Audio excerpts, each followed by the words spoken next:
बगल के तृप्ति मॉडल साहब से भटकता हुआ बहकता हुआ आखिरी शराबी निकला और तुरंत शराब घर का शटर गिरा। ठीक इसी वक्त हम 3 जन होटल गंगोत्री के लिए पैदल मार्च कर रहे थे, गाते हुए ए बबुआ करिखा लगा ला फिर ना मिली यहाँ जवानी।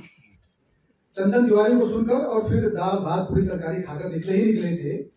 गाने सब जुबान पर मचल रहे थे कि तृप्ति मॉडल साहब से तृप्त होकर निकले शराबी के लड़खड़ाते बहकते कदम देख हम लोग थोड़ा ठिठक गए।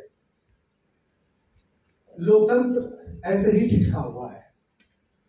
लोकतंत्र नशे में है। मीडिया के मुंह पर भरी जवानी में कालिख लगा दिया गया है। करिखा लगे मुंह से मीडिया के नौजवान बिना सवाल किए काम कर रहे हैं। अपने मालिकों से भी पहले भी सवाल नहीं करते थे, अब सिस्टम वाले बड़े बड़े लोगों से भी सवाल करना छोड़ चुके हैं। मीडिया मालिक सत्ता के साथ गलबैया कर कभी जनता की गर्दन का सट्टा खेल रहा है तो कभी सत्ता से प्रवाहित धन संपदा के ऐस में सुट्टा खींच रहा है। हमारा मीडिया और उसका मीडिया मालिक सत्ता से नाभिनाल बद्ध है। हमारा मीडिया और हमारा मीडिया मालिक सत्ता से बार बार नाभिनाल बद्ध है। वो अपनी यही पहचान बनाए रखना चाहता है। उसे पीएमओ के जोशी जी के इशारे पे नाचने में तृप्ति मॉडल साहब से निकले तृप्त शराबी सी तृप्ति महसूस होती है। पीएमओ के जोशी जी कौन है ये मैं आप लोगों के विवेक पे छोड़ता हूँ, कुछ गूगल सर्च के लिए छोड़ता हूँ, कुछ कानाफूसी के लिए छोड़ता हूँ। अपराध बोध उस मीडिया मालिक को सुबह भी नहीं होता, वो अब हैबिचुअल है। अपराध बोध उसे अब सुबह भी नहीं होता, अब वो हैबिचुअल है, उसे एडिक्शन है, उसे सुबह सवेरे ही नशा चाहिए। वह खुद पीएमओ, सीएमओ, डीएमओ तक तृप्ति मॉडल साहब जैसे शराबी की तरफ पहुंच जाता है। ठीक से दिखाई नहीं दे रहा, शायद चश्मे पर फाग आ गया है, लोकतंत्र के चश्मे पे। लोकतंत्र का चश्मा मीडिया ही था,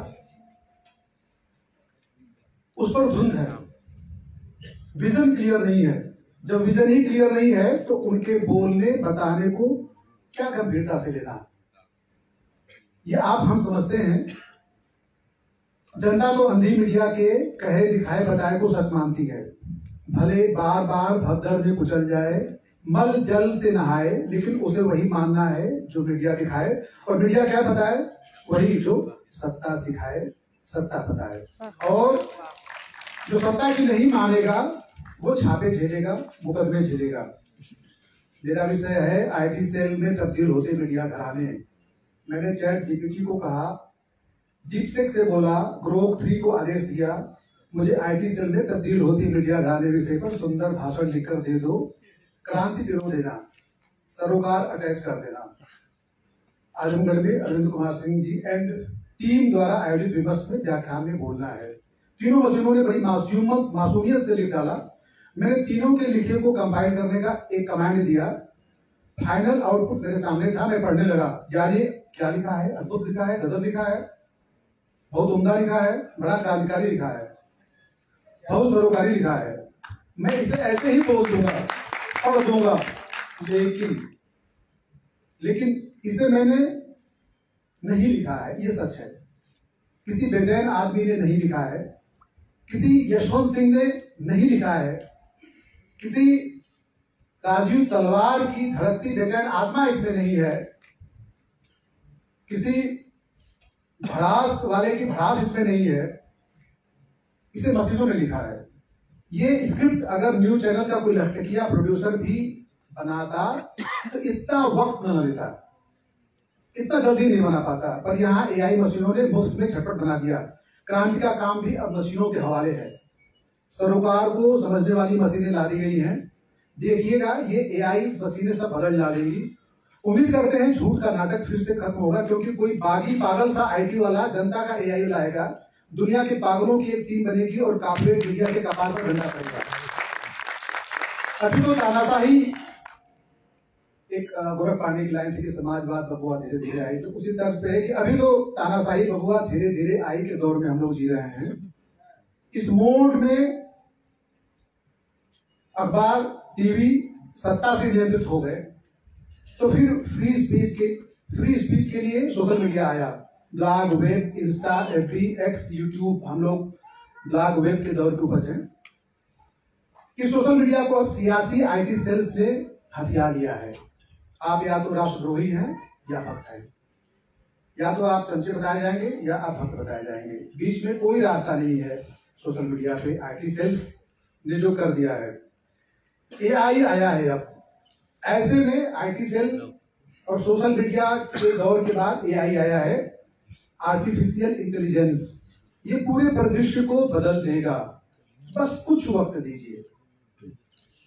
झूठ की दुकानदारी चलती तो है, लेकिन देर तक और दूर तक नहीं। एआई से मुझे बहुत उम्मीदें हैं, लोग अभी इसके खतरे देख सोच रहे हैं, लेकिन मैं उम्मीद से भरा हुआ हूं। मशीनों से ही अब मायाजाल का खात्मा होगा। जिसे मशीन नहीं होना था, संवेदनशील, तार्किक और विकेंद्रित होना था, वही लोकतंत्र अब मशीन में तब्दील होकर अपनी जनता, अपने इंस्टीट्यूशंस के प्रति संवेदन शून्य बनता जा रहा है। इसे कौन लोग बना रहे हैं, आप लोग अच्छे से जानते हैं। टैक्स, मुकदमे और छापे, धनाधन, आज के मशीनी लोकतंत्र का सच यही है। कल रेहान फजल साहब आए थे, नहीं बताए, लेकिन हम आप जानते हैं बीबीसी पर भी छापा पड़ा था। टैक्स चोरी के नाम पर मुंह बंद करना था, प्रोपेगेंडा भी चलाया गया, विदेशी है, राष्ट्र विरोधी है, इसलिए छापा पड़ा, अच्छा हुआ। भक्त ऐसा ही बोलते हैं, ऐसे ही बचाव करते हैं। उन मीडिया घरानों को निशाने पर लिया गया जो सत्ता के साथ सुट्टा मारने को तैयार न थे। कुछ देसी, कुछ विदेशी। न्यूज क्लिक याद होगा, उर्मिलेश जी याद होंगे, प्रवीर पुरकायस्थ याद होंगे। मैंने चैट जीपीटी से कहा, नरेंद्र मोदी के पीएम बनने के बाद किन किन मीडिया हाउसों पर छापे पड़े, लिस्ट दो। उसने बताया 2017 दवायर ने एक रिपोर्ट प्रकाशित की जिसमें आरोप लगाया गया कि अडानी समूह को मोदी सरकार ने 500 करोड़ रुपए का अनुचित लाभ दिया। इस रिपोर्ट के बाद अडानी समूह ने कानूनी नोटिस भेजा, जिसके परिणाम स्वरूप रिपोर्ट को वेबसाइट से हटा दिया गया और संपादक परंजय गुहा ठाकुरता से इस्तीफा दे दिया गया। उसके बाद छापे पड़े। BBC 2023, news click 2021-2024। एआई जवाब देकर शांत हो गया था। मैंने उसे छेड़ा, एनडीटीवी का नाम भूल गए, छापे पड़वाए, फिर अडानी को बिकवा दिया। उसने कहा हाँ एनडीटीवी भी। उसने फिर लंबी व्याख्या बताई कि कैसे एनडीटीवी के प्रणयराज और रवीश कुमार वगैरह की पूरी टीम में छापे पड़े, बार बार परेशान किए गए और अंततः जब अडानी जी को भेज दिया गया तब जाकर शांति मिली। मुझे याद आया कि दैनिक भास्कर और भारत समाचार जैसे चैनलों पर भी छापे पड़े थे। मैंने फिर एआई से पूछा तो उसने बताया हाँ आप सही कह रहे हैं, दैनिक भास्कर और भारत समाचार पर भी सरकारी एजेंसियों ने छापामारी की। दैनिक भास्कर ने तो साफ साफ आरोप लगाया था कि हमारे यहाँ छापे सरकार की आलोचनात्मक रिपोर्टिंग का परिणाम है। भारत समाचार पे भी इसी वजह से छापे पड़े थे। हम दुनिया में यूं ही प्रेस फ्रीडम में 161वें नंबर पर नहीं है। हमारे देश की सत्ता की ताकत रवीश कुमारों, पूरे प्रसूनों, नवीन कुमारों जैसों को सबक सिखाने में जाती है। इन्हें बेरोजगार कर सत्ता खुश होती है, इन्हें यूट्यूबर बना दिया गया, पर इससे बोलना बंद नहीं किया। पर इससे इन लोगों ने बोलना बंद नहीं किया। अपने लाखों करोड़ों दर्शकों के बीच ये आज भी बोलते दिखते हैं। और हाँ, कल से बात हो रही है कि मीडिया निष्पक्ष, मीडिया संतुलन। मैं साफ साफ मानता हूं कि मीडिया संतुलन साधने के लिए नहीं होता है। मीडिया का काम जनता को जुबान देना होता है, जनता की आवाज में सत्ता की खाल खींचना होता है। इसीलिए सत्ता ने मीडिया का काम ही तमाम कर दिया। न रहेगा मीडिया, न उठेगा कोई सवाल। सबको अपने अपने आईटी सेल का हिस्सा बना दिया और घोषित रूप से सबको अपने अपने आईटी सेल का हिस्सा बना दिया, मुंह कीमत देकर। जो न माने उसे धमका दिया, चुप करा दिया गया।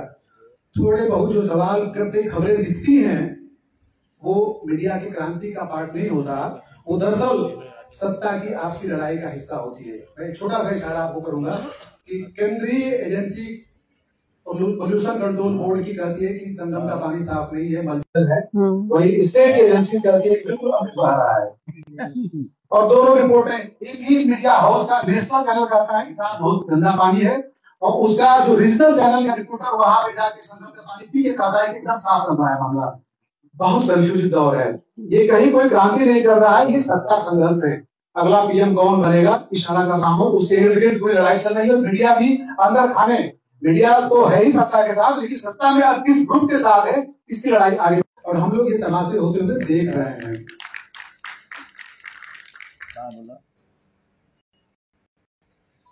ऐसे में जो गड़बड़ी की बात करेगा, लिखेगा, मुकदमा झेलेगा, फिर कौन लिखेगा, क्यों बवाल मोल लेगा, बहुत निराशाजनक माहौल है। और मैं सच में बहुत निराश हूं। मुकदमे लगाकर मुंह बंद करने की कवायद जारी है। पिछले कुछ ही दिनों में कई घटनाएं हुई।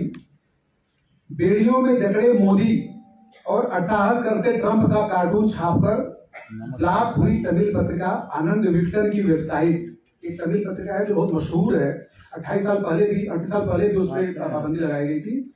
उसने कार्टून छापा कि जो अमेरिका से डिपोर्ट किए गए थे भारतीय, जंजीरों में बांध के, तो उसने बताया कि मोदी जंजीर में बंधे हुए हैं और बगल में हंस रहा है ट्रंप। एक कार्टून है, सिंबल है, मैंने भारतीयों का प्रतीक है। और उस मैगजीन उसको तुरंत बंद करा दिया गया। और ये खबरें भी नहीं छपती है कि ये ब्लॉक हो गया, ये मैगजीन ब्लॉक कर दी गई। हमारे यहाँ अब नया चलन शुरू हो गया है। मीडिया हाउस तो पहले ही खरीदे जा चुके थे। जो मीडिया के चेहरे हैं, जो फॉलोइंग वाले पत्रकार हैं, उन्हें भी डायरेक्ट खरीदा जा रहा है। दिलीप मंडल का उदाहरण सामने है। दिलीप मंडल आईबी मिनिस्ट्री में एडवाइजर हैं। उनकी क्रांतिकारिता खत्म हो गई। वे रोज रोज सरकार के कुकर्मों को सही साबित करने में लगे रहते हैं। वे भगदड़ से हुई मौतों को जस्टिफाई करने में भी लगे हैं। वे कहते हैं कि तीर्थ करते हुए मृत्यु मिलने से मोक्ष मिल जाता है। सुधीर चौधरी का ब्लैक एंड व्हाइट किसके लिए होता है, सब जानते हैं। चेहरों में बिकने की होड़ है, भसड़ मची है बिकने के लिए। ये सत्ता की चाटुकारिता के लिए भसड़ मचाते हैं ताकि अच्छा रेट लगे। मैं तो भड़ास निकालता हूं, बदले में मुकदमे, जेल, थाना, पुलिस पाता हूं। याद रखिए,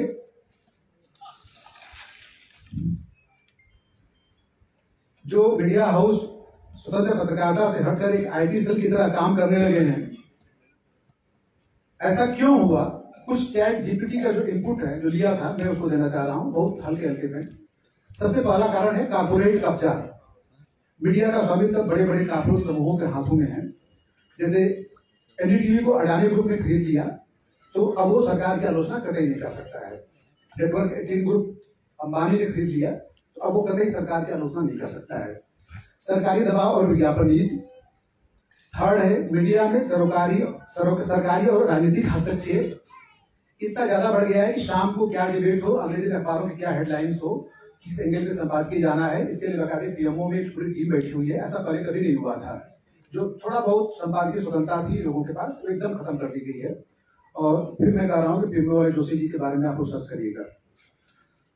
एक तरफा रिपोर्टिंग और प्रोपेगेंडा, झूठी और भ्रामक खबरें, विपक्षी दलों पर भ्रष्टाचार के आरोप लगाकर लगातार खबरें चलाई जाती है। लेकिन इस दौर में जबकि सत्ता सर्वाधिक भ्रष्टाचार के आरोपों से घिरी हुई है, कहीं कोई चर्चा उस पर नहीं होती है। डिबेट शो का गिरता हुआ स्तर, उत्तेजित बहसें, एक तरफा डिबेट, मीडिया के आईटी सेल में बदलने के सबसे बड़े नुकसान क्या है? लोकतंत्र की ये साफ साफ हत्या है। मैं नहीं कह रहा हूँ, ये जो मशीनी एआई है वो बता रही है। जनता का ध्यान असली मुद्दों से भटकाया जाता है। बेरोजगारी, हेल्थ, स्वास्थ्य, ये सब मुद्दों पर चर्चा फिर नहीं होती है। इसकी बजाय बॉलीवुड, धर्म, सामाजिकता जैसे विषयों पे बहस लगातार होती रहती है। और ऐसे में जो कोई सही बात करेगा तो उस पर हमला होता है। स्वतंत्र पत्रकारों पे हमले और उनका मर्डर हो जाता है। और हमारा देश प्रेस फ्रीडम के मामले में यूं ही नहीं इतने बुरे हाल में है। और यहाँ पे सच कहने वाले पत्रकारों की क्या हश्र होता है, वो हम लोग लगातार घटनाओं से देखते रहते हैं। समाधान क्या है? समाधान यही है कि हमें वैकल्पिक मीडिया का समर्थन करना चाहिए। हमें राजीव तलवार, उल्लू टीवी जैसों को सपोर्ट करना चाहिए, एकदम से खारिज नहीं करना चाहिए। मैं कहना चाहूंगा कि ठीक है, उनमें कमियां हो सकती हैं, उनको वो अभी रेगुलेट नहीं हो सकते हैं, हमको कम रेगुलेट दिखे वो। लेकिन आप सोचो, यहाँ का एक शख्स पूरे देश में चर्चा का विषय बना हुआ है, इनके मीम्स बनाए जाते हैं।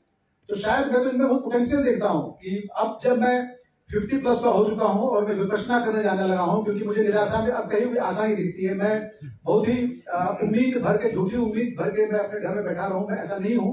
तो मुझे लगता है थोड़ा आध्यात्मिक तरीके से अपने को एक्सप्लोर करना चाहिए। तो मुझे लगता है कि यही कुछ रास्ते हैं जिससे हम अपने को बदल सकते हैं। जो नए लोग निकल रहे हैं, मैं श्याम मीरा सिंह का उदाहरण देना चाहूंगा। आईएमसी से निकला हुआ लड़का, उसे आज तक में नौकरी मिलती है, कई जगह नौकरी मिलती है, उसे बहुत अच्छा पैकेज मिलता है, लेकिन वो आदमी कंप्रोमाइज नहीं करता है और वो आज एक यूट्यूब चैनल चलाता है। क्या शानदार यूट्यूब चैनल है, कितनी मेहनत करता है वो, कितनी गजब की स्क्रिप्टिंग करता है, एक एक हफ्ते, एक एक महीने में, दो दो तीन तीन महीने में एक स्टोरी ले आता है। उसने रामदेव, आसाराम, किन किन पे, अमित शाह, मोदी, जिनके खिलाफ लोग मैंने बोलने में थर्राते हैं, वो आदमी उस पर लगातार सीरीज निकालता है। ये हम लोगों के दौर के एसेट हैं। भगत सिंह हैं, भगत सिंह हम लोग तलाशते हैं हवा में, आसमान में, भगत सिंह हम लोग के आसपास इर्द गिर्द हैं, बस उन्हें देखिए, उन्हें संरक्षित करें। शुक्रिया। क्या ये है बड़ा, बहुत बहुत धन्यवाद।